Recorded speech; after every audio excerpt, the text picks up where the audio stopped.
Sebuah modul ajar IPAS di sekolah dasar berisi konten pembelajaran IPAS kelas 5 SD memperkenalkan konsep gerak benda dan gaya. Peserta didik belajar tentang berbagai jenis yang mempengaruhi gerak benda. Guru ingin menilai HOTS lewat kognitif C5. Kira-kira yang C5 yang mana? Langsung saja kita bahas ya.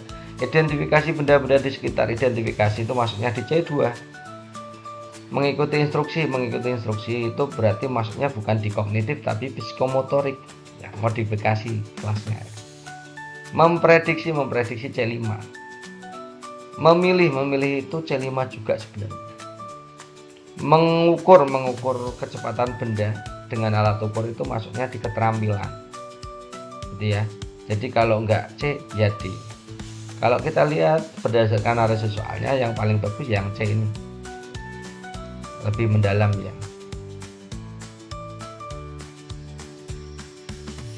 Parudi adalah kepala sekolah di suatu sekolah dasar menerapkan Permendikbud nomor 82 2015 tentang pencegahan penanganan tindak kekerasan lingkungan satuan pendidikan. Ini sudah pernah kita bahas ya. Jadi Permendikbud 82 itu kira-kira tentang menciptakan kondisi pembelajaran aman, nyaman, menyenangkan, menghindari tindakan kekerasan. Ini sudah kita bahas, jadi tidak usah kita bahas lebih lanjut ya. Jadi kalau ada soal tentang Permendikbud 82 itu jawabannya yang aman, nyaman, menyenangkan, menghindari tindak kekerasan. Seorang guru melakukan pembelajaran di kelas untuk membuat peserta didiknya kompeten tentang operasi penjumlahan dua bilangan positif. Untuk mencapai harapan tersebut, guru melakukan pengelolaan kelas berpusat pada peserta didik. Kalau kita ingat berpusat pada peserta didik, maka teman-teman sudah pernah kita berikan triknya dulu ya. Ada dua hal ya yang paling jadi fokus. Yang pertama ada pembagian kelompok, ada kegiatan kelompok, diskusi. Kemudian yang kedua adanya mengkomunikasikan. Ya, ada diskusi, ada komunikasi. Ya, pembagian kelompok, ada presentasi. Gitu ya. Kita lihat opsi A, guru menjelaskan cara menjumlahkan dua bilangan positif. Ya, peserta didik diberi soal menghitung. Ini yang A tidak ada presentasi, tidak ada diskusinya, berarti yang A bukan. Yang B kita lihat, silakan teman-teman baca di situ, dibagi menjadi 5 kelompok. Oh, ada kelompoknya. Kemudian diskusinya ada, kemudian presentasinya ada. Yes, yang B ini masuk. Yang C tidak ada sama sekali, tidak usah.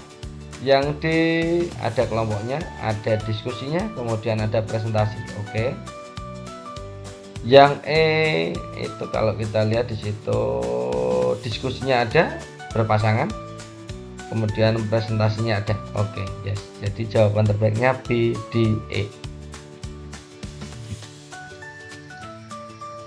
Seorang guru sedang membacakan sebuah cerita untuk peserta didik kelas 6. Dari pembelajaran tersebut, peserta didik diharapkan mengidentifikasi nilai-nilai yang terkandung dalam teks sastra. Kira-kira asesmennya yang cocok yang mana? Kita lihat identifikasi nilai-nilai. Identifikasi masuknya di C2 ya, C2 gitu ya, masuknya di level kognitif, pengetahuan, bukan sikap, bukan psikomotorik ya. Kita lihat opsi A, membuat. Kalau kita bicara tentang membuat berarti hubungannya dengan produk ya. Produk itu masuknya di keterampilan, tidak mungkin ya. Yang B, menceritakan itu masuknya di keterampilan juga, keterampilan praktik ya, bercerita, berenang dan lain-lain.